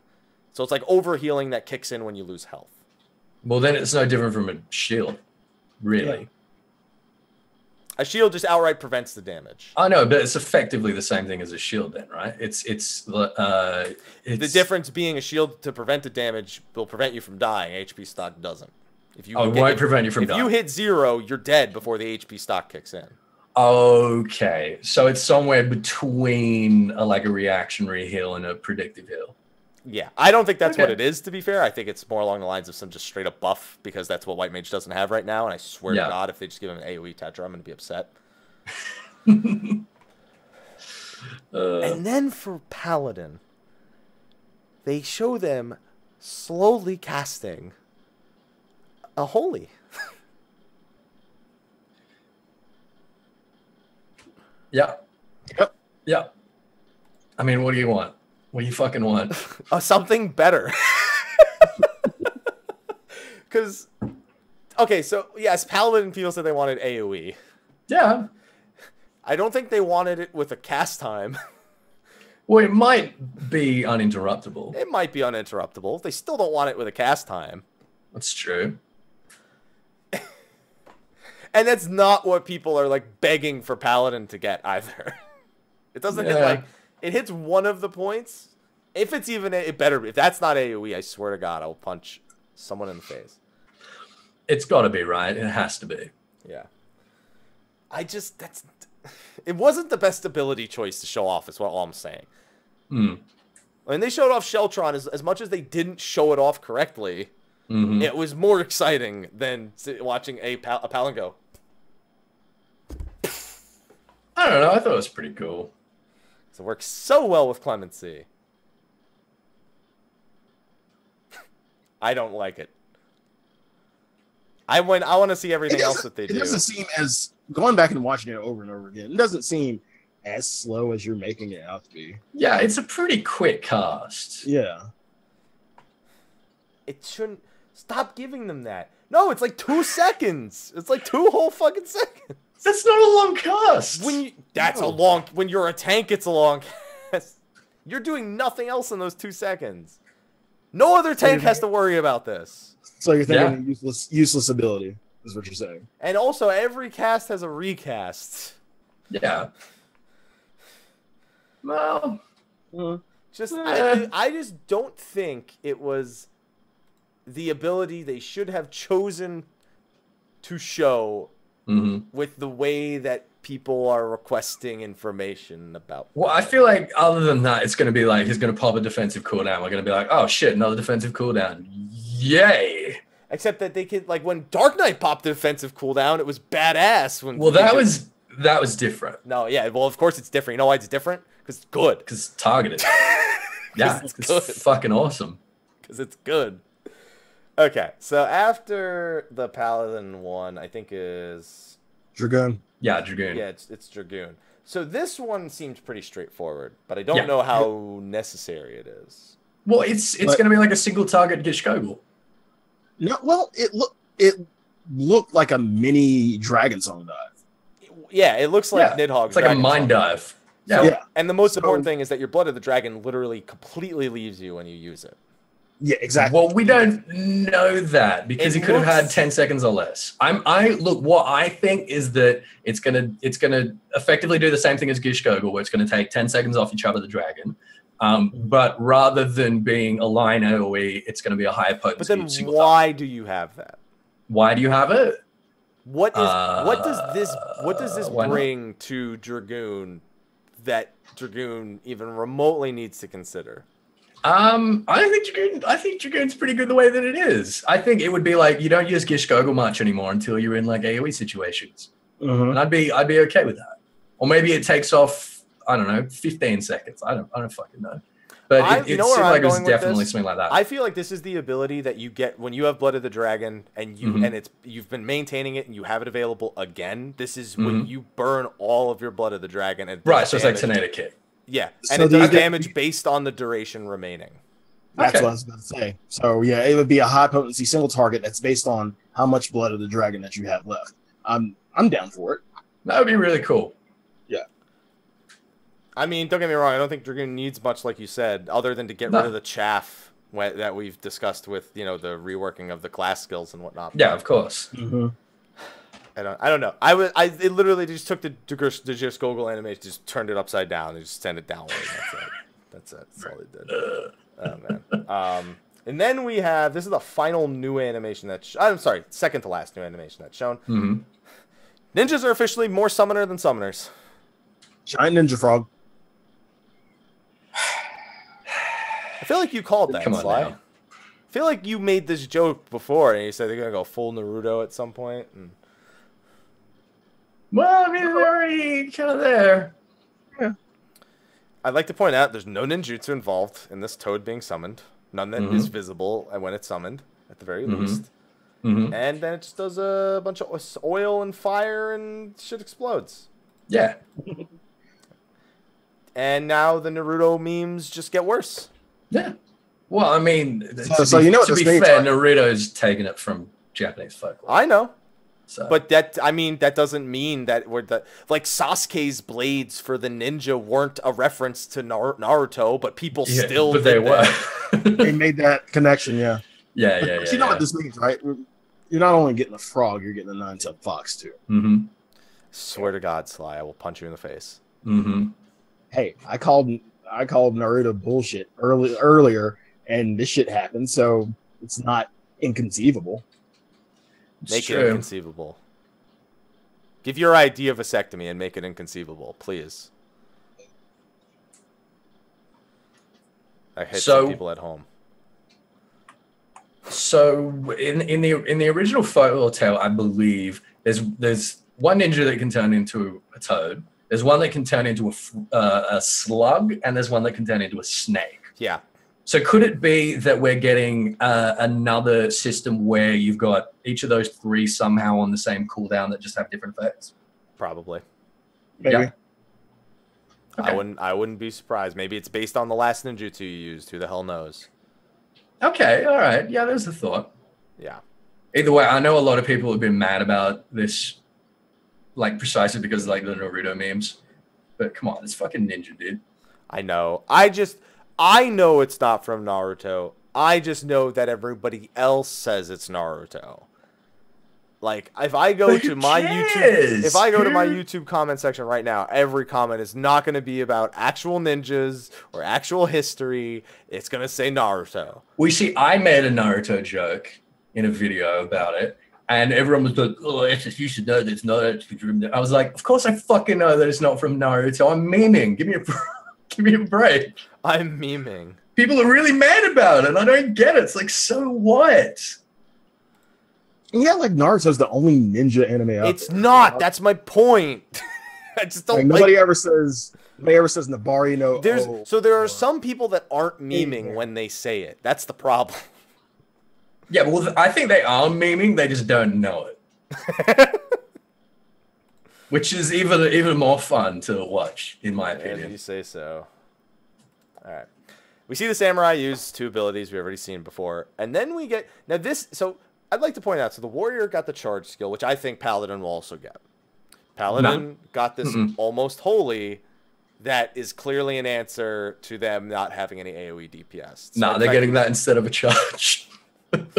And then you see Dark Knight have literally like why like now Dark Knight gets to put buffs on people too, huh? So I'd like to point out that cover only works on the physical damage when they have aggro. This just looks like it's better. Oh, it looks like it's better in every way. Right. Now we can't tell what it does. We know that it is a buff that a Dark Knight can place on an ally that takes the form of a protective shield around them. We see it shatter upon taking a hit. Dark Knight Adlo? I don't know what to call it. I'd like to remind you, this is the exact same point where in the Heavensward benchmark they use Sheltron on a Nidhogg attack that doesn't exist. Mm-hmm. I just want to point that out. I just think that in every way, it looks like Dark Knight got the best of the three here. Because Dark Knight looks at Warrior and goes, already had that. Dark Knight looks at Paladin, casting a spell. I don't have cast times, bitch. And then he's like, oh, that cover thing? I like it. I'll have one of those. I'll have one of those. I'll have what he's having. It's like, I feel like Dark Knight got the best deal out of all three tanks in terms of what they got displayed here. Yeah, well, I think that's reasonable because... I don't know. Dark Knight is probably still like the least used. That's because it's kind of overwhelming for a lot of people. Yeah, and I don't know how much. I wonder how much that's going to change in the expansion. Yeah, I mean, they need to leave Paladin in that position of being like the easy mode tag, and I know I piss a lot of people off by saying that, but Paladin is super approachable, you need and that I feel like it kind of needs to stay exist that in way. pretty much every game. Exactly. But yeah, I think that's all the ability, isn't it? That's it. That's all she wrote. And then the Samurai LB3. Oh yeah, the Samurai LB3, which is exactly what we were sort of expecting it to be, right? Pretty much. What do you think they're going to call it? Fucking I call it Edgelord Ball. What? Why ball? Because it's complete. It's in complete like. What was the contrast to the Edgelord theme? I'm trying to think because we're memeing in Animu. What was the ultimate move from Rurouni Kenshin? Basically that. That's all it was. That's all it was. It's the ultimate move from Rurouni Kenshin. No, so the Samurai that's literally what it's going to be called. The Samurai LB3 already does have a name. They already told us the name. I don't remember it off the top of my head, but it's basically a combination of the three styles with which that they mentioned earlier, the three stances they mentioned earlier. Oh, they did already tell us. Yeah, they did already tell us that. Yeah, the Getsuga Tensho. They already told us that. Okay, all right. So it doesn't change the fact that someone's gonna make like fucking Hanzo memes or something about that. I don't know. It's gonna happen. I already know. We already got the I'm sorry, the Genji memes. We already got Hanzo memes for Bard, and now we're gonna have I don't know. I don't even know if I'm saying them right. It's fucking I don't care. Anyway. Yasuo memes. There you go. Bleach memes. Weeb memes. Yeah. So nothing's gonna change. It's gonna get worse. Worse and better at the same time. Bad Zentetsuken. There you go. Okay. Anyway, it wraps up the LB3 Susanoo, who's not auto-attacking for some reason, and then it's over. And now we wait 3 weeks for the next live letter. Yep. Yeah. Ethys, I was going to ask what your computer scored, then I remembered you're not home. So. This computer right here, it scored about 2,000. Don't look behind you, by the way. I just got asked a direct question. All right, your computer's a potato, but that makes me feel good because mine won't be any worse. And when I move over here, I'm going to be doing a new build anyway, so it's fine. It's all right. And Sly, we'll know yours by the end of the night. Not on the show, but by next week's show, we'll know. Yeah. Just don't try to stream it, because it's really not going to work at all. You literally have to do it offline and then let us know the results, pretty much. But you know, I think you'll be pleasantly surprised at how well you do, Sly. I know what is in that machine. I probably know better than you. Yeah, you do. Yeah, you do. Because I remember trying to run the Heavensward benchmark in it. Yeah, that was many moons ago. No Ethys pun intended. Should have said, yeah, this is a potato. Don't try. No, you're fine. You're gonna be okay. Shh, it's gonna be fine. Shh. Oh, baby, it's gonna be all right, baby. So the last few things you just have to hit are a few announcements and little things. So they told us the pre-order bonus stuff, and they told us about the earrings more specifically, the Alamegan earrings that come with the pre-order, and they're an EXP buff earring. Up to what level? 50 and below. I would like to point out that means that they will work in leveling roulette. Should you end up in a level 50 dungeon or lower, they will work in level 50 roulette. They will work in main scenario roulette, and they will work if you are level captain of fate below level 50, which is the least likely scenario. Oh, and guildhest roulette, because that matters. So they're almost useless for the new jobs. Almost. They work from level 50 to 51, by the way. Oh, shit. Wow. Well, now. I mean, it's still, I didn't expect them to give us EXP earrings from 1 to 50, which is really great for it's definitely there for the returning players you want to pre-order. I think it's fucking great. Yeah. I think it's excellent. Yeah. People are going to be really salty about it. I haven't watched the latest episode of LBR, but I'm sure they've got things to say about it. And to answer the chat, yes, if you are level synced, then increased EXP while below a level does work. That is already present with the brand new ring and the other items. Yeah. So, yes. It's just that you have to keep in mind when you're level 60 plus, getting EXP from per mob from like a level 50 enemy. Yeah, have fun with that. It's not great, but at that point, the benefit's worth even more because you're trying to make it worth something. You might as well, right? Yeah, that's true. You might as well. I don't see why not. You scale down the level, you get something. It's all right. You know, you just won't get anything from, like, the bonus at the end of the roulette. That would be dirty. That would be really dirty. That would be a low blow. Is EXP. Yeah. I think it works when you're crafting and gathering too, but only strictly on the craft and the gather. Because it doesn't say there's a good question in the chat actually. Does it stack with the other EXP bonus items? It should. The other ones currently stack, like the Far Eastern body piece that you can get from the Mog Station stacks with the brand new ring, which stacks with the headpiece. I don't see why this wouldn't stack. It's just that it all scales off the base EXP. It's additive, not multiplicative. So, or I'm sorry, it's yeah, that makes sense. I think I was right. It's been a while since I've had to use it. Yeah, I think that's right. Yeah. So, I mean, it's something that you should just remember to use. I think it's good for returning players. I know a ton of returning players that still have jobs below level 50. They're not like me. I'm a fucking nerd. And I know Sly still has crafters under level 50, so his ass needs it because he can use that shit. Although, to be fair, it doesn't work on leave kits and... It doesn't work on leaves. It's only going to work on the craft. Sly. Oh, well, fuck me then. That's all right. Fuck me then, because that's all I'm doing. Okay. Then GC turn-ins. Yeah. So. Yeah, no, it doesn't work. Doesn't work on math. Doesn't work on that. Doesn't work on that. Okay. So, what was one of the other things? Then the Ps4 themes, which was also part of this, was part of the live letter itself. You know. And they look great. The icons. I don't know. I went back and I cool. looked at the Heavensward ones. And Sly, you're the actual PS4 player here. Do you have the Heavensward ones? Because I don't think you digitally pre-ordered. No, you didn't. No. You're probably pretty upset about that you have to digitally pre-order to get these themes. Well, I mean, to be fair, Sly's just going to be using the Persona 5 one anyway. So, like, who the fuck cares? There you go. They look good, though. They look really good. Yeah.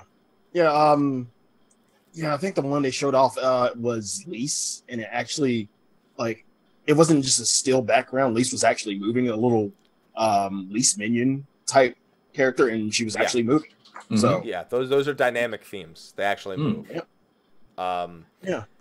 And then I feel like I'm missing something. There's one thing I already know I'm remembering. I feel like there is one other thing I am forgetting. But I'm just going to move on to the next thing. This is just an announcement at this point because we're wrapping up the show at this point. This Saturday, let me get the exact time for this event because I want to make sure that I get the word out proper. Oh my God, what is this trash on my Twitter feed? There's like 2 people just talking back and Beautiful. forth. Oh, it's this fucking thing with all that fucking LBR. 68 new notifications. Oh my God. Untag me in this shit. So close. Oh yeah, dude. Like, this is that Venn diagram bullshit. Me. Have this conversation. Just untag me from this shit. It is, isn't it? Yeah, it's the Venn diagram bullshit. Yeah, it's the. Ugh. I got time for that. I'm trying to scroll through. There we go. I found the right one. So this Saturday is, from what I can understand, the first ever Ether Cup for PvP. That sounds filthy. From 9 p.m. to 1 a.m. EST on Saturday, May 6th, so Saturday into Sunday, it is the 2017 Ether. It says Ether Cup 2017. I think inaugural would have been, just a better way to put it. A better way to put it. Yeah. Because I have a feeling we could do this more than once a year. I don't think that this thing's gonna happen now and then happen just the same time next year and that's it. Do you think it would be like a seasonal type of thing? I don't know. I'd imagine. So let's see. What are the teams? We have teams. So some teams have 5 people. I wonder if it's like subs. Like you can sub someone in or out. Like if they have. Oh, never mind. No, all teams have 5, but some of them have links. I guess. Except this one team only has 4. I guess they do get a sub in. Yeah. So format 5 team double elimination best of 3. Up to 5 players per team roster can change comp once per matchup. Resets when you face the next team. No third-party programs allowed. Grand prize, professional team art commission plus champion prestige. Organizers, +1 ZZ or Ziz. Commentators, 1 and Zai or Mateo. Preliminary coverage from Joe and Frosty. And graphics by Ice Phoenix. And that will be this Saturday. Let's see, the teams are the Team Boxer, Damaru, General, Kiri, Last Boss, and Next Cross. Cactuar has Angelus Demonis, Atch Solo, Raiden Gensai, Triple Mango. I'm rooting for Triple Mango just because of the name. That's such a good name. We have Team Elysium. Oh, God. Alessandra. And I've PvP'd with all 5 of these people, like, a lot. How else do you think I got my mount in the friggin' front lines for that? I queued with them in 8-man groups, and we just destroyed people. Carry me, Sandpie. Yeah, pretty much. Alessandra Floriane, Chia, Kiona Linaire. I never asked Kyo how to pronounce his last name. Mezu White and Nepu. You have Team Primal, which is Ava Jinsoku, Chaelin Kim, Divine Eureka, Cultic Moral, and Sir Zarek, and Team Rare X, Atreus Auditor, Exirus Next, J Park, Maximus Khalidbolg, and Stefan Delu. I know Stefan. Stefan's really good. He's kicked my ass many a time in PvP. So I'm actually planning on watching all of this. Probably not all the way up to 1 a.m. Where can we watch that, Mike? You can watch that over on the Ether Cup Twitch TV channel, which I'm going to link in the chat so you guys can follow it. Because I've been waiting for. I wanted to put something like this together, but it just never came together. So I'm glad to see somebody else doing it. No, it's not even that. Every time I have the idea, I end up getting pulled in however many whichever directions. So I'm glad. And it's also on a neutral channel in a sense, like it's its own channel, which I think is a good idea. It's a good idea. Yeah.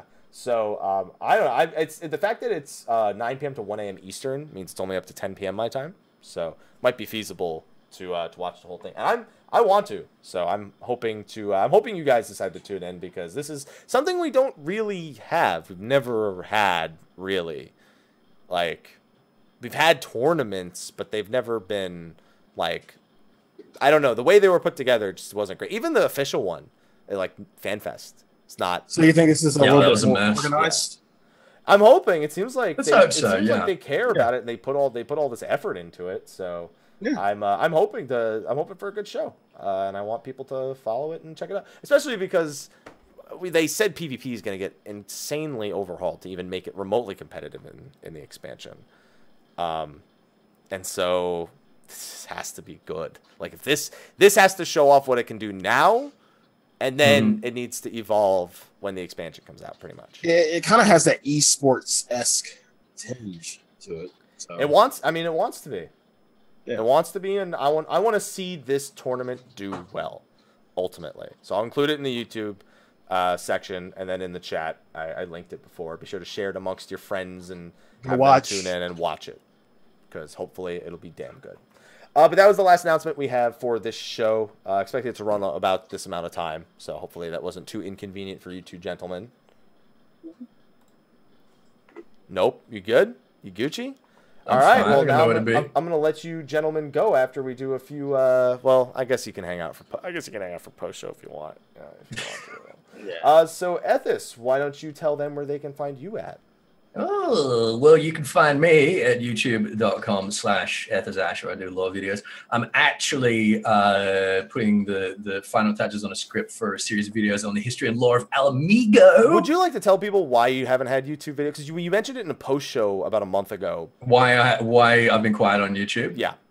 Because there's been a lot of people asking. Yeah, okay, so there's been a couple of reasons. One, because my hard drive died and I lost hundreds of gigabytes of footage and notes and all kinds of shit, and like all the videos that I was currently working on just disappeared. So that was frustrating, and I had to walk away from that for a little bit.